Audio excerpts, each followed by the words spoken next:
Comixwatch. Comixwatch.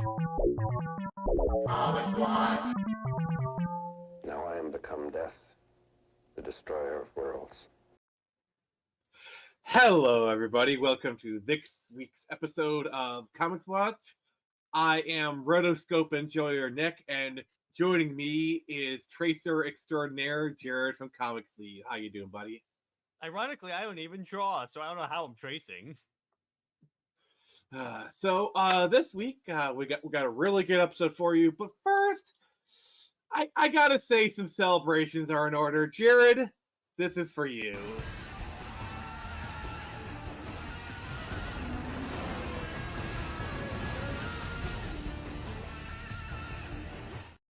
So originally this segment of a show was supposed to be a call to action because not even 24 hours ago, you were like, what, 15 subs away? I was at 982. So like almost 20 subs away, 24 hours ago, okay? So this segment was supposed to be a call to action to get Jared to 1K. But through the actions of some guy named Nick the Phoenix Press and a bunch of really great people, we managed to rally and get Jared to 1,000 subs. Which, here's the thing. Yeah. Which, here's the thing. When I made, because what happened was I was at a hockey game at the time, and I just figured, hey, I'm here. I can't do anything. I might as well just, let me see if I can at least get to 990. So I was at like 982. I figured that's not too much to ask. Just get me over there. Then it started to snowball, and I was like, okay, so I'm at 980. I went to bed at 987. And then I wake up today. I'm checking Comics League group chat, and Nick is like updating 990, 995. I check my thing. It's at 997. So I literally just made a tweet like I woke up to 997. Got in the shower. By the time I got out, 1K. 4 freaking years.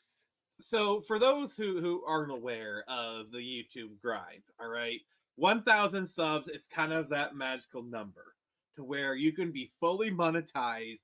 It's basically where you made it. It's where you can start earning money, and it's like that's like your starting point. That's where you can actually start your real journey. Also, I have to do and the thing about it, wait. Wait, now the real game begins. And here's the thing, it's particularly hard in like a niche like genre like the comic book part of YouTube. So it's like, because let me this way, a lot of people think that you start a YouTube channel and then by some luck you can get there very shortly. Those are the exceptions to the rule. Typically, it takes you like I'd say like 4 years is the average it takes people. So Jared, Unless you pop up. Now that you're at 1K subs, you know what that means, right? I gotta read. Pizza time. Oh my gosh, I just remembered I gotta read that stupid Bruce Timm comic. On air. Hey, I read Sin's Past. No, I know. I'm gonna do it. We may even do it as part of the 1K celebration stream. Like, hey, Jared, I know you're feeling pretty happy about yourself. Now read this crappy comic. Well, that's just prime. But we will. But seriously, a little preview. It's like I am extremely grateful to be at this point because honestly, 4 years ago, I was at 32 subs, no hope of going up. And I almost stopped because I was like, because originally the YouTube channel just started off, okay, so I have UTC, which at the time was audio only. And I wanted to do the YouTube as just another thing and maybe do a couple of other shows. I didn't expect it to switch. And now Comics League in general is like the primary thing. That happened when I started collabing with people. This is why I tell people, collab, also have good content, because if people come to your channel and you have crappy content, they're not going to stick around. I just was lucky enough that I'm a naturally entertaining person and devilishly handsome. But here's the thing. I don't want to hear crap about how toxic the Snyder community is, because part of the reason why I got to this point is because here's the thing: the Snyder community supports each other. They are a family. I came in here and said, you know what? I like this stuff. And you know what? They were a major boost because I detected Super Wonder, ironically enough, and Snyder stuff was like the key. That got me like.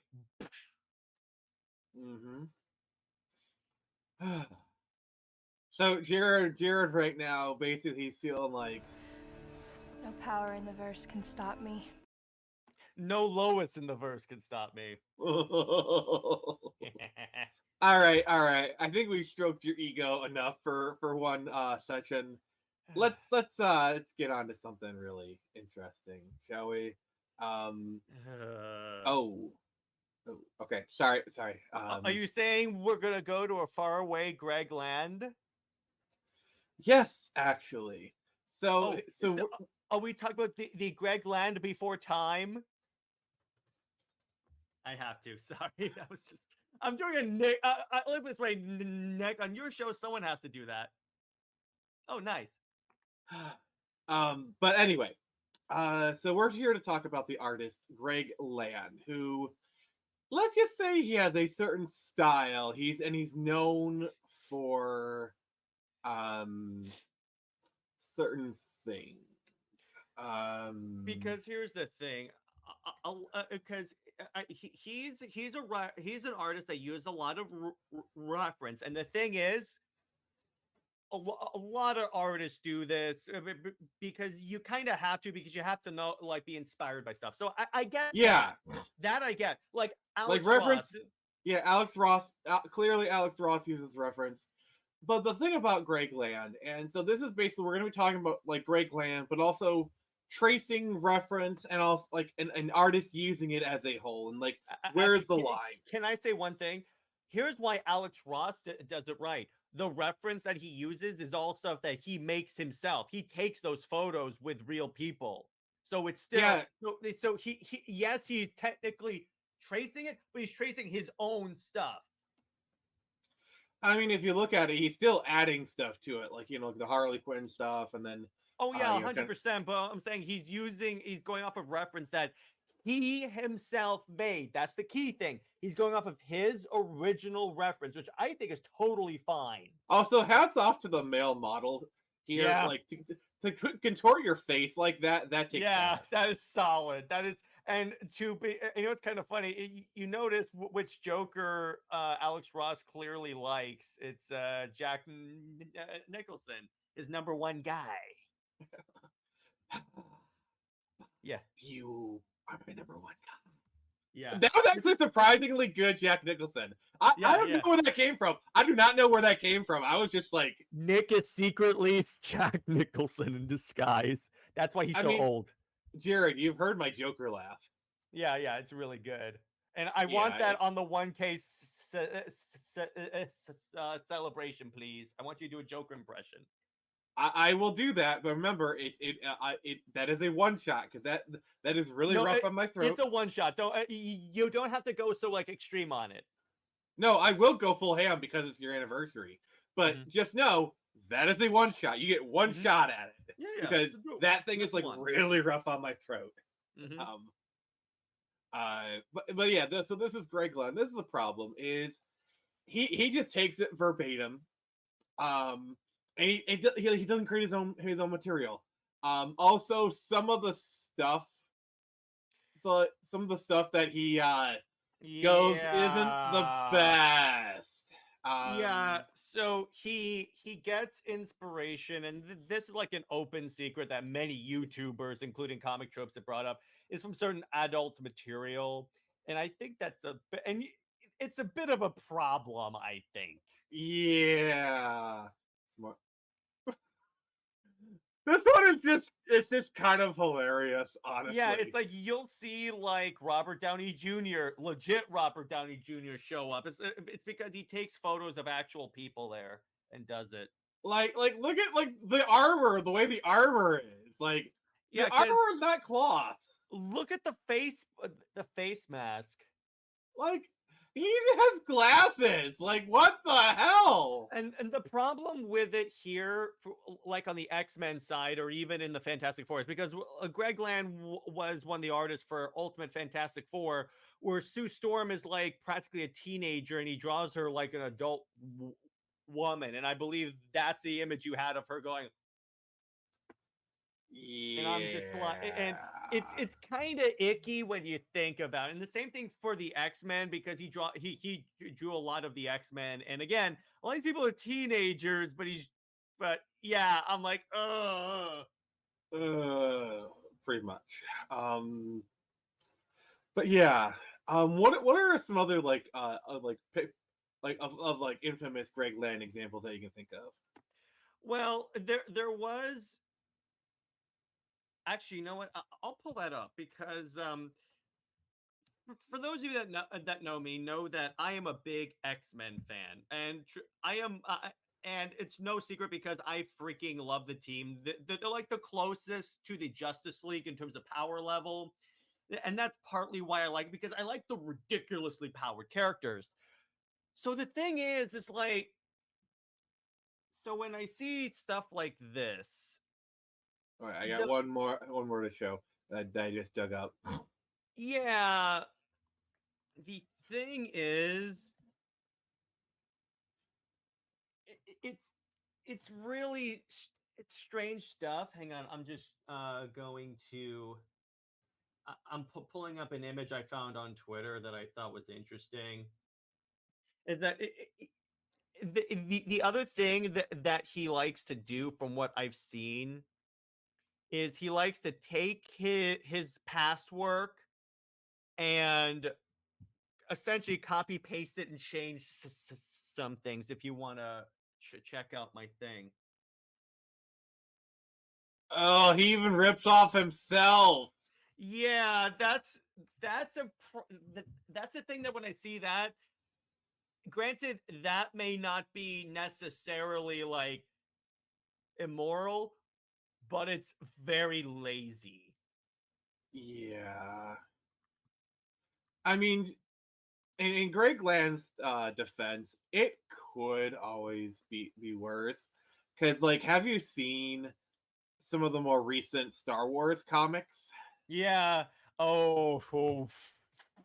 By the way, speaking of Star Wars, did you see the? Yes, exactly. Or Look how like bad in this. Ahsoka. Like, I'm sorry, Greg Land. I owe you an apology. Like, Greg Land would do better than this. Yeah, because he could just take a picture of Princess Leia, put it on there, and there you go. You're done. No, that's literally all they've done with a lot of these photos. Yeah. Is they take pictures from it, they put some Photoshop filters on it, and then they call it art. Ugh. Just come on. And by the way, guys. here's the thing, and we're not trying to harp on one artist. It's just a thing that I see with it, and if you share the image that I pulled up, Real quick. Yeah. This head doesn't even match. That's much more lazy than what Greg Land does. I'm sorry. That's way more lazy. I could do better than that. But here, it's like all the characters have the same faces too. Yeah, like we criticize like stuff like Bean Mouth and all that stuff, but it's still like, oh my god, these so bad. But I mean, to be clear, he is talented because obviously he gets work, he gets big work, and he's drawn a lot of the best books. I'm not gonna sit here and say his art sucks because it objectively doesn't. It's just he needs to cite his sources a little bit better. Yeah, and the thing about it is that because I was watching a YouTube video, and the question is it at the point where could he draw without heavily like going over stuff? In other words, would it look that good if and you know what's kind of funny? This reminds me kind of a story that I heard in the DC documentary of Bob Kane, when the editor of Batman, Julie Schwartz, wanted him to draw like a picture of Batman punching. Wait. Yeah, go ahead. All right. Okay, so Bob Kane goes into the DC office, and Julius Schwartz, likes at the time he liked to mess with Bob Kane because he knew how much of a hack he was. So he says, "Hey Bob, this art's good because it basically was an open secret that Bob used, like basically had his own studio of artists, ghost artists for his work. So he's like, hey Bob, this is really good, but like, I could you redraw this one panel of Batman? I really want to see Batman punch a person or whatever." And so Bob Kane, basically was in there for like hours, and eventually he just paid, I think, another artist to like $50 to do it or whatever. Mhm. I think it was Wally. I want to say it was Wally Wood, but I don't think he was like that. I don't know because he's more of an '80s kind of person. I don't know if he was around in the '60s. Mm-mm.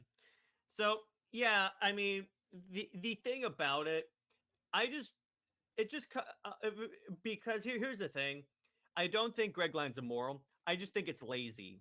That's real. That's where Yeah. I stand on it. And I don't, in an industry where it's like, let me put it this way. I had the same criticisms for Dan Slott when the Marvel documentary came out that basically painted him as lazy and he gets all these opportunities at Marvel because of who he knows. So I just don't like lazy people in an industry Yeah, that so as many much people as we try harp to on break Dan, into. as much as we harp on Dan Slott, and as much as Dan Slott has a mission to block everybody on Twitter, Mhm. obviously the guy has to have at least some talent, or he wouldn't be getting the work. Yeah. You know, is Greg? I love how we're talking about like Greg Land, and then the Mm-hmm. you know, is Greg Land the worst artist of all time? No, but Not the by worst far, of all no. time. Let me put it this way: I No, it's enjoy his art. Ryan. I enjoy his art. But yeah, and then so that kind of goes into more of a wider discussion here is where's the line between tracing reference and then other artistic techniques, because reference is heavily used throughout industries, okay? I um mean, look at the way Alex Ross uses it, because you know what's great about the way about what he does. Because yeah, he takes his own photos, ignoring that, because because the way he uses the other reason why he uses photos, because then he can get the lighting right on all of his stuff. That's why it looks so incredible when you're looking at any image from Kingdom Come, and that's why the characters look so realistic, like that exactly. He knows how it's lit. yeah, and then the other thing I wanted to touch upon is a lot of people, a lot of these use reference material. Like for example, Disney is well known for using reference material. So I'm gonna mute this. Mm-hmm. But like, take a look at this. This is from Alice in Wonderland. Okay. Mm-hmm. Um, they had act like Disney as far back as the 30s would have actors come in and act out their roles. Okay. Mm-hmm. Well, yeah, because particularly in the animation industry, at least that way you know roughly how it looks, so you know how to like make the characters move and stuff. So yeah, like Disney always would have people act out the stuff. Take a look at like it's just it's at least it's weird. It's almost like I kind of wanted to see this movie in of itself. It's kind of like mocap in a way. Well, speaking of mocap, video games themselves, Mhm. um, like Jared, are you familiar with the game Prince of Persia? Yes, I know exactly what you're going to talk about. So I this think it was. I think. Correct me if I'm wrong, but like Prince of Persia was one of the pioneers of this. Yes. So it's by a guy named Jordan Mechner in the 80s. And anybody who's played Prince of Persia, they recognize these movements. Mm-hmm. Basically like the game translated it perfectly. Um, and then there's them. Yeah, because the thing, because what that allows is that if you have two actors in mocap suits and they're interacting with each other, you don't necessarily have to like go from scratch and like make the character, make sure their eye levels match and stuff. I mean, it's more complicated than I'm pointing out to be. But my point is, it's much easier using mocap in terms of like trying to get everything to look realistic. Exactly. So yeah, well, I'll wait for the video to kind of load because my internet sucks. But yeah, Old man internet. I don't know, buddy. Sometimes I just don't know. But yeah, and it's like, and so there's another animation technique. It's called rotoscoping. Yeah. Jared, have you ever heard of the film A Scanner Darkly? No, I did not. Initiated. What is rotoscoping? Okay, so rotoscoping is when you take like a piece of like live action footage and you draw animation directly onto the cells. All right, it's a way to create kind of more lifelike music movement using realistic stuff. So, do you want to know one studio back in the day that was very famous for rotoscoping? Which one? Fleshier Studios. Ooh, there's no. You know what's kind of funny? It's not like they like made any like well-known animation, right? They're very obscure. There's no way they happen to do characters like a Sailor Man or maybe an alien Kryptonian dude. Yeah, there you go. Let's see here. But yeah, like look at how realistic the movement of that hand was. Yeah. Like yeah. And this was in 1941, by the way. Cartoons still do not look this good. It still astounds me what they were able to get away with back in the day. It's just every time I look at Oh, this, look, it's your favorite person, Jared. It's your favorite person. It's Jared's favorite person, everybody. It's Lois Lane. More like Lois Lane. Yeah. I would say like her eyes don't necessarily match like the way her face is moving, but I can kind of forgive that. It's 1940. And here's the thing: I don't care here because she's not with Superman. See, Superman has Wonder Woman still on her island. But yeah, look how good this looks. I'm gonna stop it here. So good. It just looks so good. Yeah, I need to actually do a watch through these cartoons. I've only really seen clips of them. But yeah, so yeah, like so Jared, where do you think the line is? Where do you think the line is between inspiration and ripoff? I think is the way to define it. Well, look at the way Alex Ross does it. First off, it's all original stuff that he goes off. In other words, he makes his own reference. Now, to be clear, you can. I'm sure dozens of. I'm sure every comic book artist at some point or another looks at magazines for like how's a building look? How's it look if I light it in this way for inspiration stuff? That's fine. And yeah, Tom McFarlane literally has been on record saying he studied human anatomy. He studied spiders because he wanted to get like more spider-like poses for Spider-Man. Fun fact. Here's the Michael Turner story for you. Do you know when Silvestri actually gave Turner a shot? Because what happened is I think Turner was, I believe, working as an intern, if I remember the story correctly. And Silvestri heard he was a fantastic drawer, so he went to like a magazine, like an architect magazine, and opened randomly to a building and said, "Okay, Michael, draw me this building." He came back a couple of hours later, and he brought back a building, and he goes, "Okay, so that's wrong, that's wrong, that's wrong," and Silvestri just eviscerated it and gave it back to him. Turner came back with like one of the best buildings Silvestri has ever seen. So he's like, okay, we got to give this guy a shot. The thing is, that story says two things. One, Mike Turner is a team player that can take criticism. Yeah. and two, he's a good artist, you know. But yeah. Really, Film at 11, Michael Turner's was a good artist. No one would have ever said that before, right? yeah, No.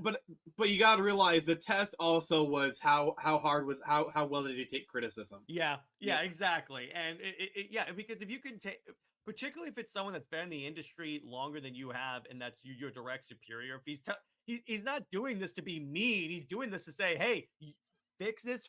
He's essentially saying, fix these things, and this image is gonna be perfect. I mean, I probably would say he was maybe a little harsher than he might usually been because he was trying to give him a bit of a trial by fire. Yeah, exactly. That's my speculation. But my point is, good use of reference. It's like if you've never made, actually, you know what? Here's where I would say a good idea is. If you're trying to like start out drawing, like let's say you're starting,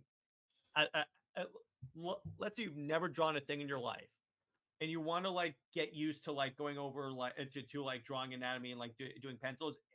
A exercise could be to put a piece of paper over an image, tracing over it, just that way you get like the movements of the pencil and the person, and then eventually wean off that and start drawing yourself. I think the line really is originality. I think that is really the deciding factor. Because when you have people like Greg Land who traces art and it's so blatant that you can easily find a source, or the Star Wars art where it's very obvious that it's just photos from the movie that like they probably just like applied a Photoshop filter to. It's people don't like laziness when it's such obvious laziness, and I think I believe that's why we're seeing a wholesale rejection of AI art and AI artists as a whole, is because these people are just putting something into a prompt and something comes out. And believe it or not, AI art does have a certain look to it. It has a certain sheen to it. It does, but it's not only that. It's that the way AI art works is it compiles other people's work. Now, to be clear, if you're just making AI art images for Instagram, you're not profiting off of it, and you're just doing it to make cool images, that's fine. But if you're doing it, if you're profiting off of AI images, you are then profiting off of other people's work. Which, by the way, I think the AI art debate is probably going to be next. Is probably going to be a future episode of Comixwatch right there. That's perfect. Yeah, and you know it's interesting. There was a like well-known story that actually the DC documentary went into. There was this pop artist. So back when DC published a bunch of those like romance comics, there was this artist named Roy Lichtenstein, and what he did is he was like a larger thing, and he would essentially trace the image and like blow it up. He was making 15K from an image. It's like it would go to like auction, and it'd be like, actually it wouldn't even be 50 million, it'd be 35 million at auction. Yeah, I mean, there's always been. I mean, I do think like modern art is a bit of a scam kind of thing, like money laundering scam. But to a degree, there's always kind of been like artist depicts modernity. And by the way, here's a little behind the scenes thing, because Britt and I covered an Alex Ross book on the show, and what we see here is that it's like Alex Ross using his own or reference for a Wonder Woman image. Yeah, Essentially, right there.